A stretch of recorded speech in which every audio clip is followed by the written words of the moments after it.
Մերձավոր Արևելքում շարունակվում է ինտենսիվ պատերազմը Միացյալ Նահանգներ Իսրայել տանդեմի և Իրանի Իսլամական Հանրապետության միջև և ռազմական գործողությունների շրջանում մենք տեսնում ենք, որ Միացյալ Նահանգներ Իսրայել տանդեմը թիրախավորում է ոչ միայն ռազմական օբյեկտները, ոչ միայն քաղաքացիական օբյեկտները, այլև հատկապես թիրախավորվում են Իրանի Իսլամական Հանրապետության միջուկային օբյեկտները և նավթային գործարանները։ Բազմաթիվ մասնագետների տեսանկյունից, հատկապես վերջին թիրախավորումները սպառնում են առողջապահական և մարդկային աղետի ոչ միայն Իսլամական Հանրապետության ժողովրդի համար, այլև տարածաշրջանում բազմաթիվ երկրների համար։ Այս և այլ հարցերի շուրջ այսօր ես զրուցել եմ առողջապահության ոլորտի մասնագետ Անուշ Պողոսյանի հետ։ Տիկին Պողոսյան, շնորհակալ եմ հրավեր ընդունելու համար։ Տեսեք, մենք տեղեկություններ ենք ստանում, որ Միացյալ Նահանգները հարվածել է Սպահանում գտնվող Իրանի միջուկային օբյեկտներից մեկին և դրանից հետո Թեհրանում տեղացել էր թթվային անձրև։ Կխնդրեի նախ նշել, ինչ է ասել թթվային անձրև ասվածը և ինչպիսի հետևանքներ է դա ունենում մարդու առողջության վրա։ Այո, մենք տարածաշրջանում ունենք երկու շատ վտանգավոր իրավիճակ։ Առաջինը դա միջուկային օբյեկտների վրա այդ ավերածության արդյունքներն են, որը Իրանի Հանրապետությունում հայտարարվեց, չնայած տեղեկատվություն չունենք ռադիոակտիվ ակտիվության մասին, այսինքն վնասումներ եղել են թե ոչ, բայց ունենք խիստ անհանգստացնող իրավիճակ, որովհետև մենք սահմանամերձ ենք և մեր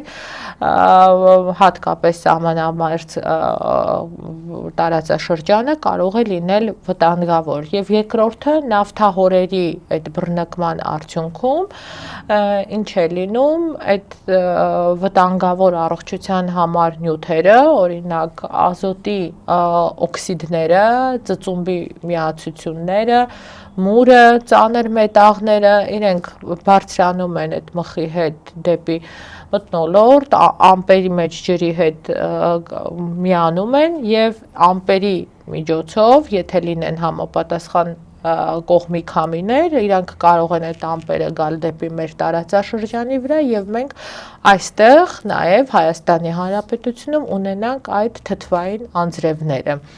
Այսինքն ունենք երկու լուրջ ահազանգող խնդիրներ, որոնց հանդեպ մեր առողջապահության նախարարությունը պետք է լիներ ականջալուր և արդեն իսկ, երբ որ հայտարարվեց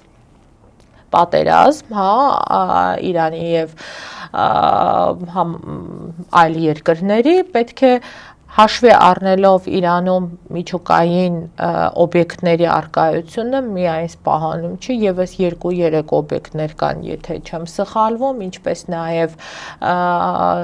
նավթահորերի առկայությունը, պետք է առաջին օրվանից առողջապահության նախարարությունը բուժ ապահովումը, բուժ պատրաստվածությունը բերեին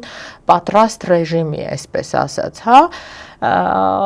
որը ինչքանով որ ես ուսումնասիրում եմ, ոչինչ չի արվում։ Ինչ է ասել թթվային անձրև ասվածը, ինչ հետևանք կարող է ունենալ դա մարդու առողջության վրա, ենթադրենք Աստված չանի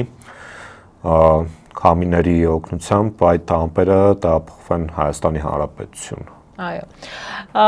իհարկե հայտարարեցին, որ մենք հույսներս դրել ենք Աստծու վրա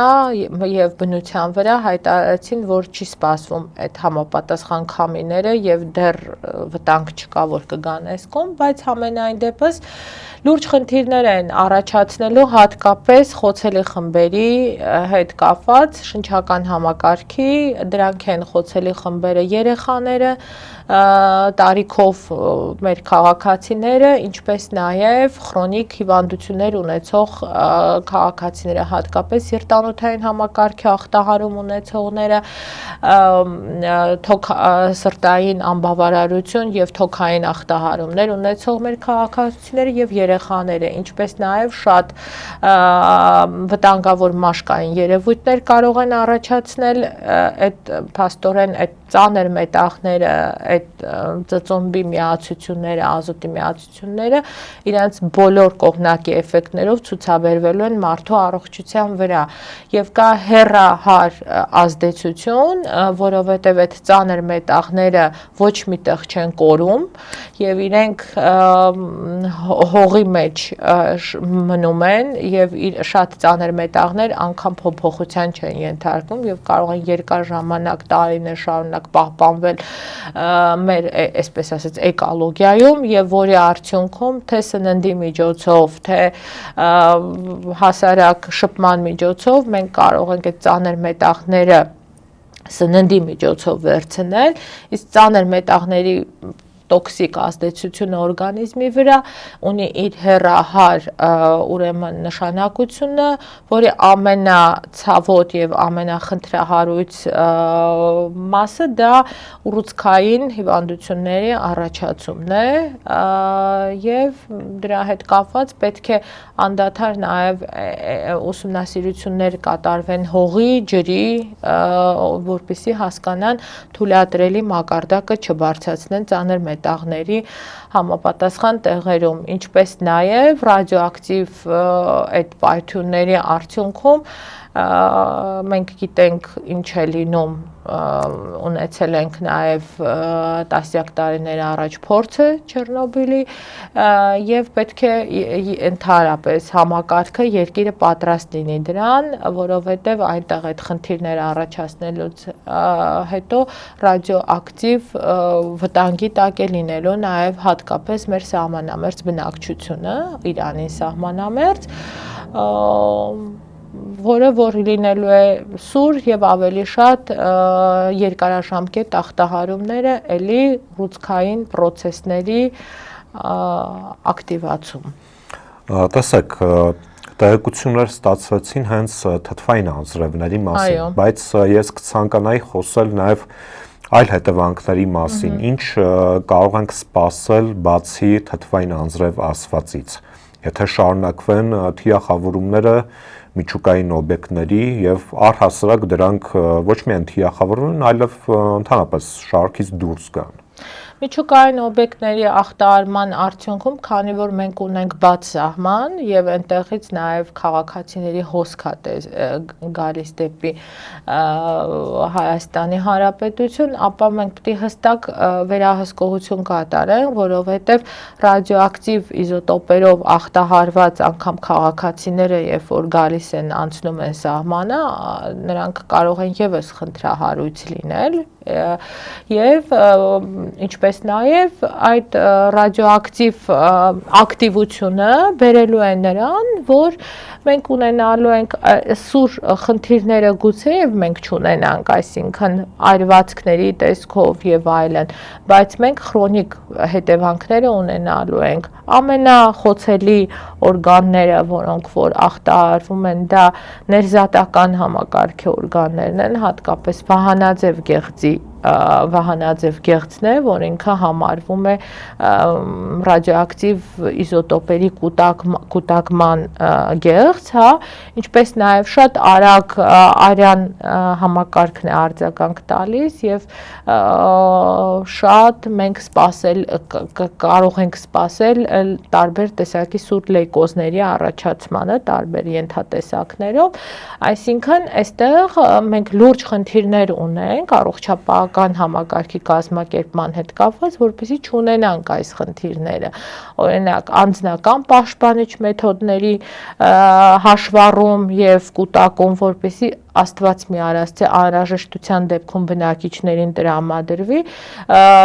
ջրի մոնիտորինգը, օդի մոնիտորինգը, հողի մոնիտորինգը այդ ռադիոակտիվ նյութերի հետ կապված կարող է բերել նրան, որպեսզի քաղաքացիներին տրվի հստակ տեղեկատվություն, ինչն է վտանգավոր ռադիոակտիվության առումով, որպեսզի չընդունեն, ինչպես նաև մենք պետք է ունենանք համապատասխան դեղորայքի պահեստավորում, որ անհրաժեշտության դեպքում պրոֆիլակտիկ տրվի բնակիչներին, որպեսզի նրանք խմեն, որպեսզի ավելի քիչ լինի ախտարումը, օրինակ յոդի պրեպարատները, որոնք որ պետք է բնակիչները անպայման, եթե կա խնդիր, սկսեն ստանալը, որպեսզի հենց այդ նույն վահանաձև գեղձը խնդիր չառաջացնի եւ այլն։ Այսինքն այստեղ բավականին լուրջ բազմակոմպոնենտ միջգերատեսչական աշխատանք պետք է արվի եւ այդ աշխատանքը չպետք է արվի արդեն իսկ խնդրեմը լինելու ժամանակ, այլ հենց այսօր, հենց այս փուլում, հենց այս նախապատրաստական շրջանում, որովհետեւ մենք պետք է պատրաստ լինենք այդ ամեն ինչին, տա Աստված որ չլինի, բայց լինելու դեպքում, որպեսզի մեր քայլերը հերթականությամբ արված լինեն եւ պետք է տարածաշրջանները երկիրը ունենա նաև քաղաքապաշտպանության պլան, համաձայն որի աշխատի, ես հենց երեք նայում էի առողջապահության նախարարության համապատասխան պաշտոնները թափուր են, ու դա թափուր են երևի տարիներ արդեն, որովհետև ես այդ նույնը նայում էի, երբ որ այս պատերազմից առաջ մի հատ էլ այդպես կարճ 12, եթե չեմ սխալվում, օրյա նախորդ տարվա պատերազմը եղավ, այդ ժամանակ էլ խոսվեց ռադիոակտիվ օբյեկտների, ուրան պարունակող օբյեկտների վնասման մասին, այդ ժամանակ էլ ես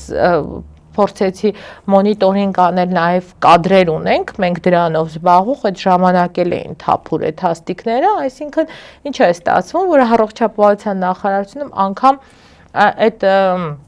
հաստիկներում, որոնք որ պետք է արտակարգ իրավիճակների արձագանքում եւ քաղաքացիական պաշտպանություն կազմակերպեն, այդ հաստիկները այդպես թափուր մնում են տարիներով եւ հարց է առաջանում, չկան արդյոք այդ մարդիկ, որ գան աշխատեն, թե ուղղակի թափուր են պահում, բյուջեում գումար են կուտակում, որպեսզի հետո իրենց պարգևավճարները կարողանան, այսպես ասած, ստանալ, էլի։ Տեսեք, դուք մեզ բերեցիք Չեռնոբիլի օրինակը, մենք գիտենք, թե Չեռնոբիլի պարագայում, թե ճապոնական Ֆուկուսիմա 1 ատոմային ռեակտորի շարքից դուրս գալու պարագայում ինչպիսի աղետ տեղ ունեցավ եւ որքան ժամանակ պահանջվեց, որպեսզի վերականգնվեն այդ տարածքները այդ աղետներից հետո։ Հիմա շատերի գնահատմամբ Իրանում առկա է նոր Չեռնոբիլի վտանգ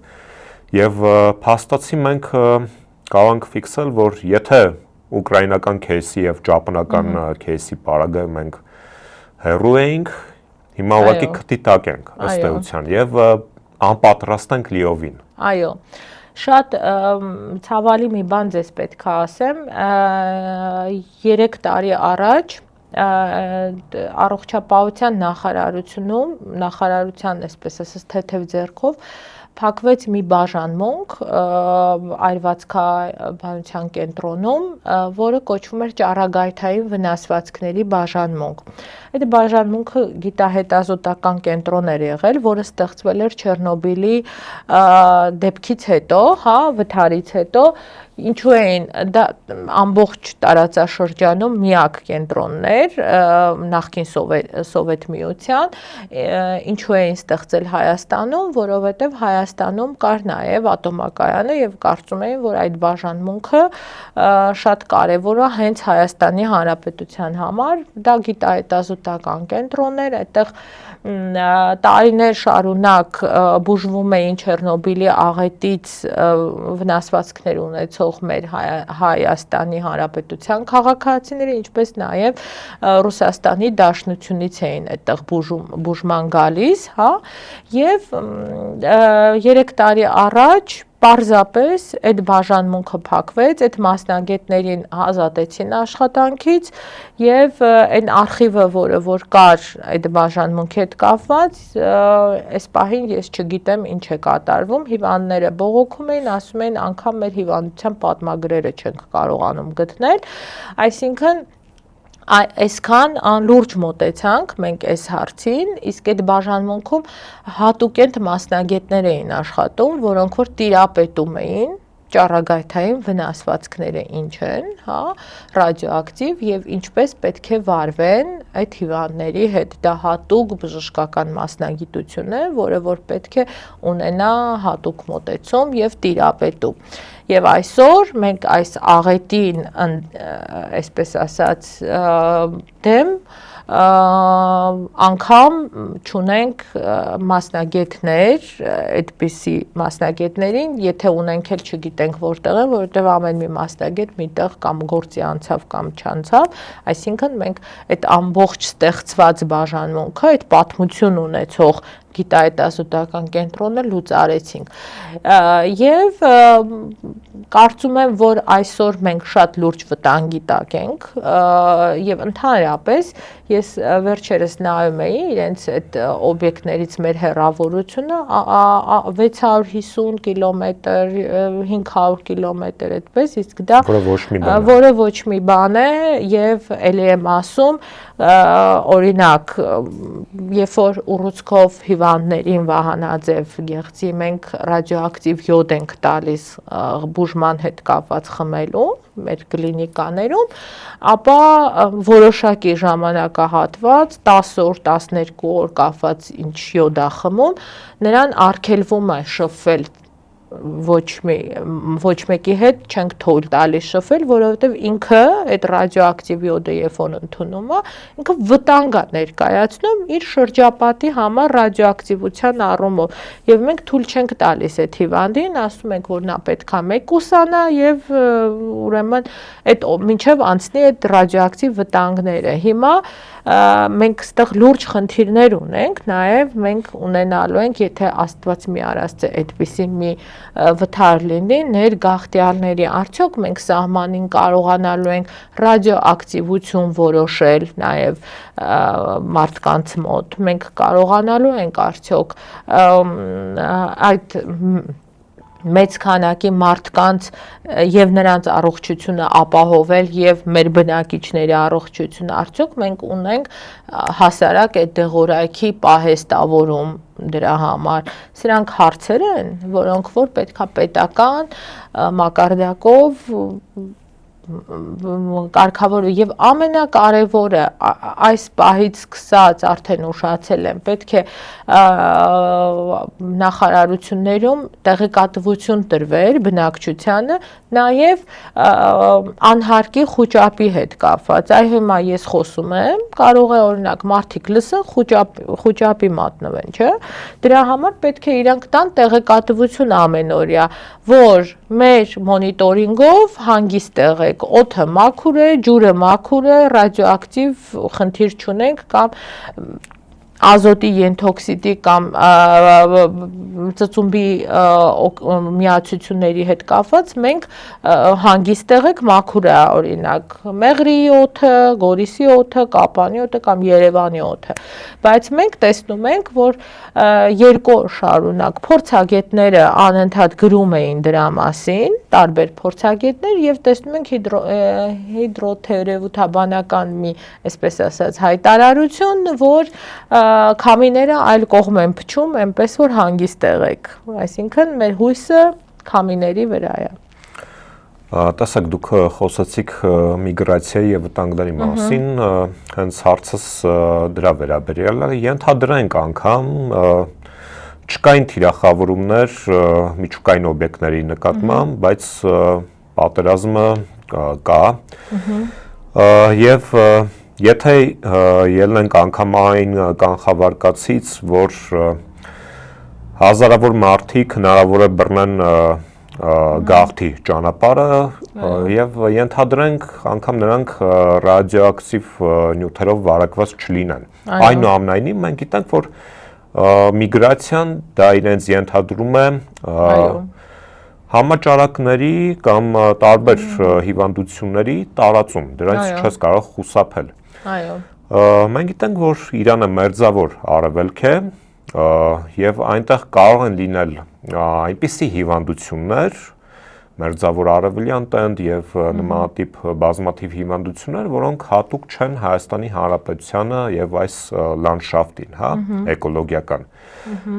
Այ ինչպիսի վտանգների մենք կարող ենք հանգել։ Միջուկայինը դնում ենք մի կողմ։ Իրականում ժամանակին մենք սահմաններին ունեինք սահմանային բժշկական կետեր, հա, որոնք որ գտնվում էին տեսչական մարմնի ենթակայության տակ եւ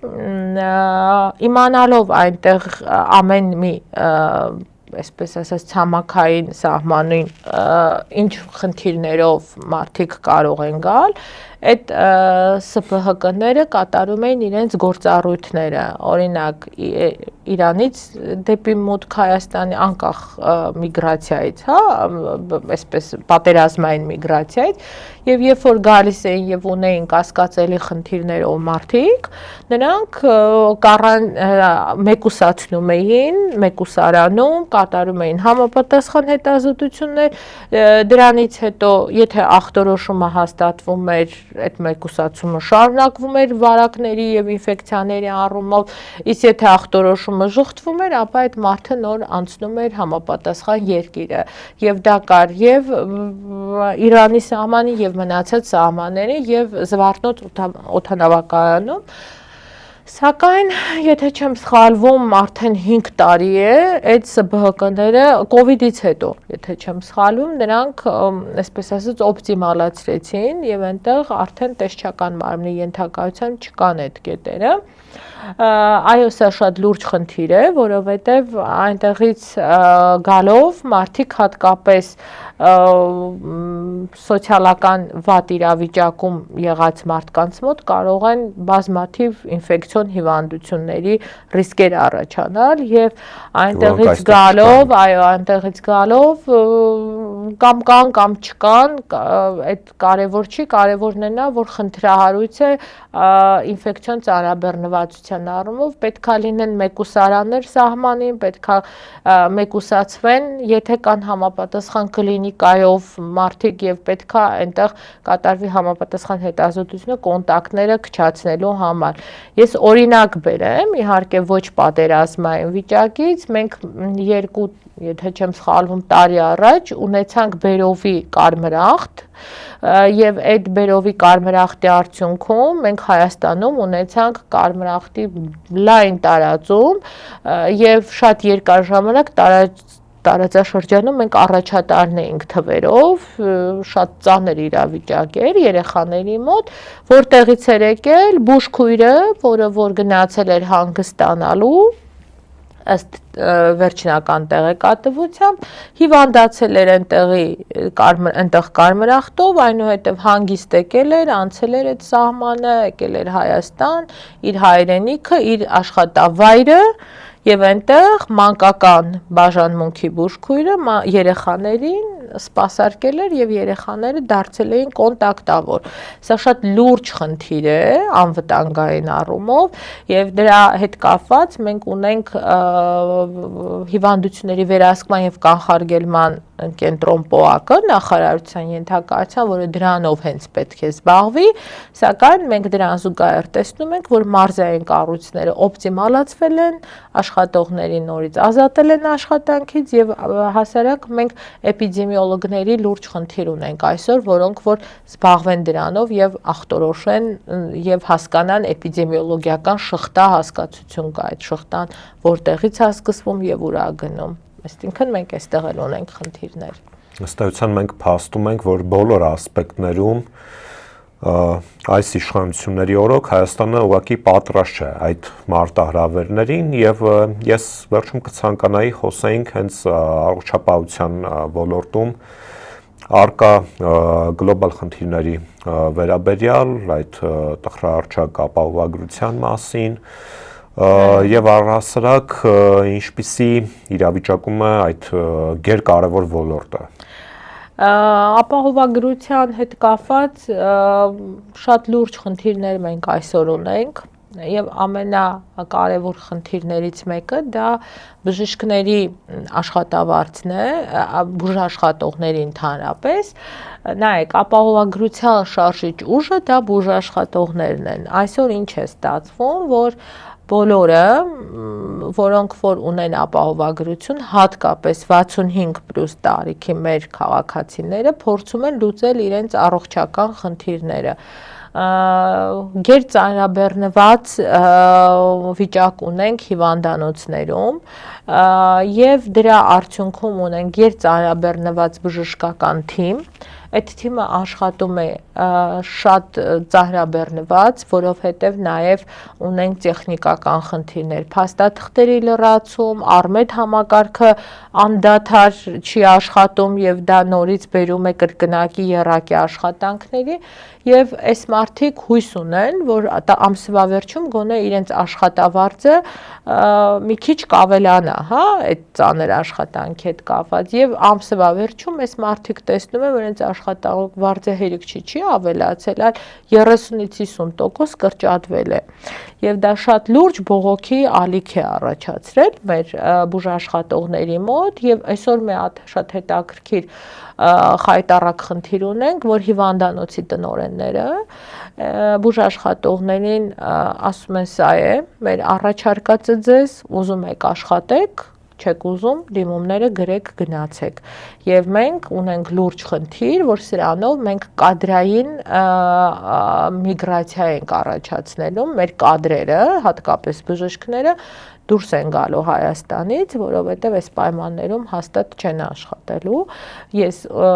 նամակներ եմ ստանում, օրինակ մանկական օրթոպեդը ստանում է 8000 դրամ աշխատավարձ, ինքը եզակի մասնագիտություն է, պոլիկլինիկայում ստանում է 8000 դրամ աշխատավարձ։ Հիմա դա ծիծաղելի է, հա։ Եվ դրա արդյունքում մենք այս քաոսը ստեղծված է, բայց դրա այս քաոսի արդյունքում մենք տեսնում ենք, որ նախարարություններում տարբեր ինչ-որ միջոցառումներ են կատարում, երգում են, պարում են, բասկետբոլ են խաղում, կարծում եմ, ճիշտն ասած, արդեն չեմ պատկերացնում, ինչ պետք է անեմ, որ այս ամեն ինչը կարգավորվի։ Շնորհակալ եմ հետաքրքիր զրույցի համար։ Իմ հյուրն էր առողջապահության ոլորտի մասնագետ Անուշ Պողոսյանը, ձեզ հետ էր Դավիթ Ֆիդանյանը։ Բաժանորդագրվեք Anti-Fake YouTube ալիքին, կհանդիպենք։